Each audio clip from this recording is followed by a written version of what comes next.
Oh man, the headache this car gives me.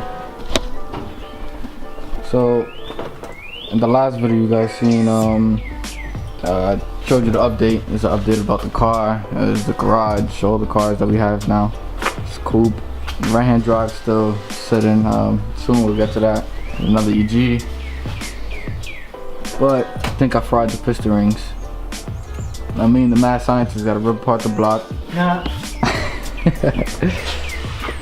that's what we're gonna do today. Take apart everything here. With the head off, I got a new turbo to put on. I got a skunk tube, intake manifold. Oh man, this is great. Shout out to Booster Performance. We was just there a little while ago. I didn't bring the camera because it was dead, but I got the piston ring from them. I got some oil, skunk tube thermal, intake manifold gasket. Got a Momo steering wheel for my man Josh. You're gonna see him later with his coupe. And just the little stuff, nothing crazy. Got some new license plate frames. If you guys are in the Long Island, Staten Island area, I suggest you check them guys out. They got some good, fair prices, nothing crazy. Honda was charging me like an arm and a leg for these, and they got them for not even half the price. It was actually lower than half. You guys haven't seen this yet either. This is Theo's new toy, little S2000 that he got for steel, all red interior, all original, everything. It's AP1. It's all stock, but soon we got an exhaust for it, NVIDIA exhaust.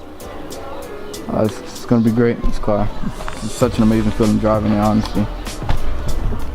Like, just having the top down is just crazy, honestly. It really is. If you guys never have if you guys never drove a convertible car, you're missing out. So right now we're taking the turbo with the turbo manifold off.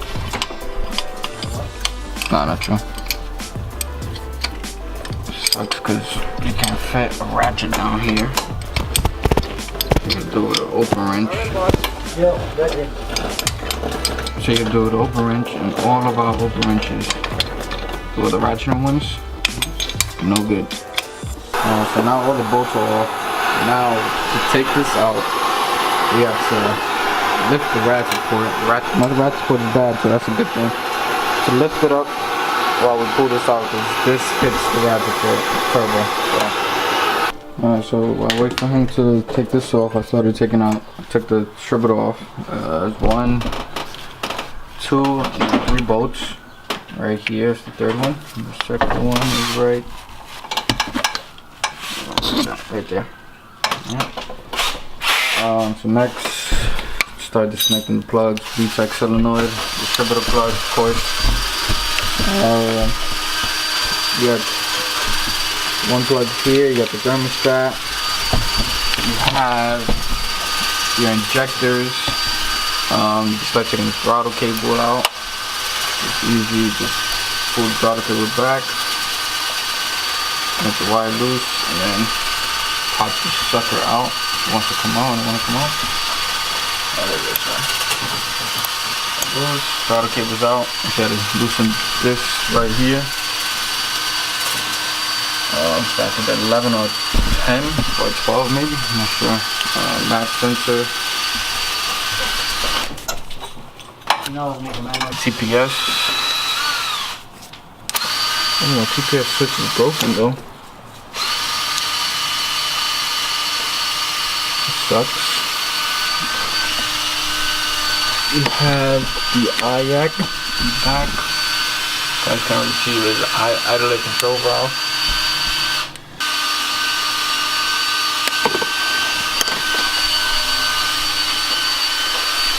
And then you have the hose clamp for the antifreeze.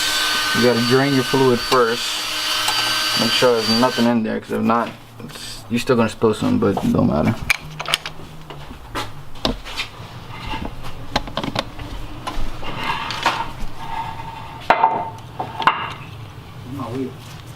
Wheel.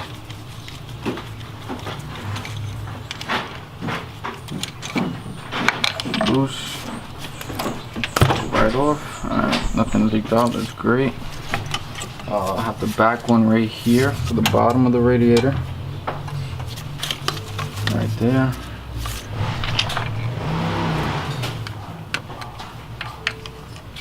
Got that guy Josh. Might be Josh. Oh, look who it is. Man, whoa! I want to vlog. We live right now, man. Yo, is that Josh that I heard? Yeah. That Josh? Yeah. That guy Josh with the he there got the black Vita. Yeah. Oh nah, don't get out of here, bro. What's good, bro? That's a cool one. Alright, so right now I'm taking off. I already loosened the head studs. And now I'm just doing it with the gun to take it out.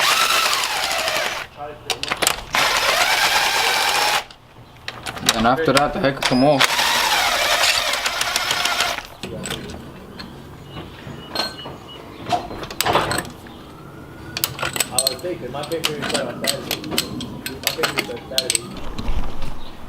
Alright, so I took Pistons 1 and number 4 out because they were top dead. So it was easier for me to do that since it was already up top. I didn't have to spin the crank. So now I'm gonna do 2 and 3. Oh, like when they get up here? Yeah, when they get up top. Like, yo, spinning the crank from down right here there. is crazy. More? Stop. You sure? You good? Just top. You're right there. Right, literally, like perfect. No. It's not gonna come all the way out. Went up. Yes, it went up.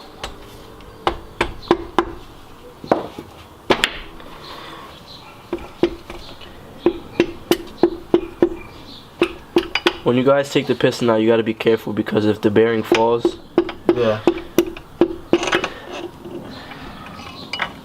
There's two bearings. Ooh, man. Bearing is right here. And there's also one. Oh, you guys couldn't even see it. Right there. There's also one on the bottom piece of it.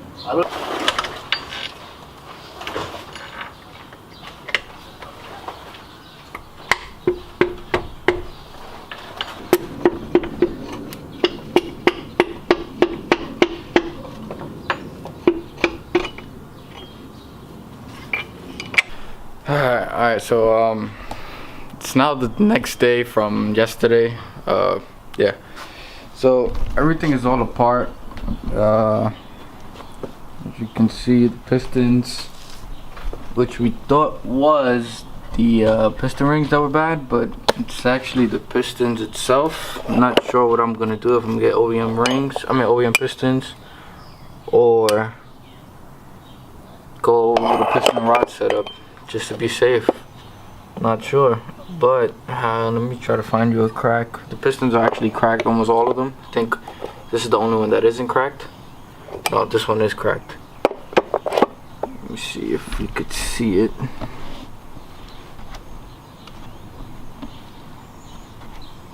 So as you can see right there, it's actually cracked. Oh man, it's actually cracked right there, and it's cracked on almost all of them the same way. One of them has even 2 cracks on it. So that's why the car was really smoking, which we thought it was the rings. But when I took the rings out yesterday, I inspected them, didn't see anything until we seen the cracks on the pistons itself.